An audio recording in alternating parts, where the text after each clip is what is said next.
Hi, this is Joe Bruzak from Cars.com. This is the all-new 2013 Toyota Avalon. Now, the Avalon's interior is one of the nicest you can buy for less than $35,000. But if you're expecting the old Avalon's nice, cushy ride, well, then a lot's changed, and you may not be happy with this new car. The Avalon's rear styling is extremely classy. It looks much more luxurious than the old one, and that continues to the side of the car as well. Now, where it gets a little confusing is up front because of this massive grille, and it just looks kind of like a slack-jawed Camry. Now, styling is of course subjective, and you may think it's attractive, I don't know, but it looks massive in photos and it's massive in person too. You may ask yourself once you sit inside, this is a Toyota? The Avalon compares very favorably to the Lexus ES, which is more expensive than the Avalon, but they do share chassis.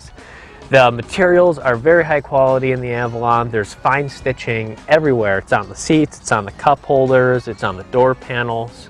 And every Avalon looks like this. There aren't any optional dash pads or anything like that.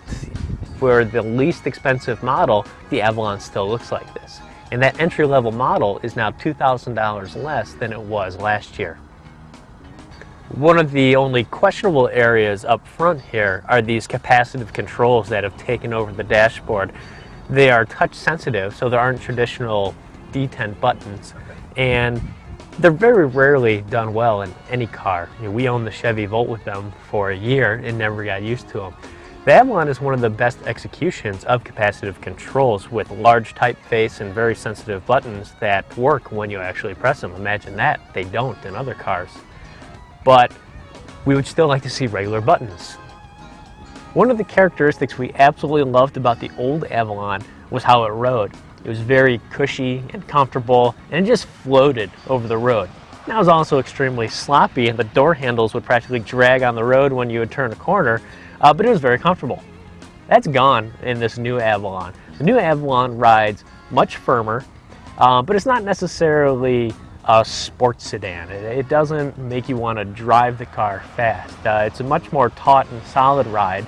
Toyota stiffened up the car, which makes it feel much more solid and substantial going down the road.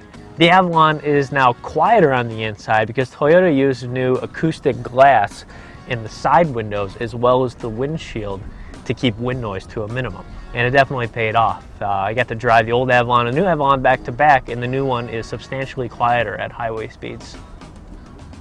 The Avalon continues to have a massive back seat. Now, there's a little less headroom because the roof is sleeker than the previous generation.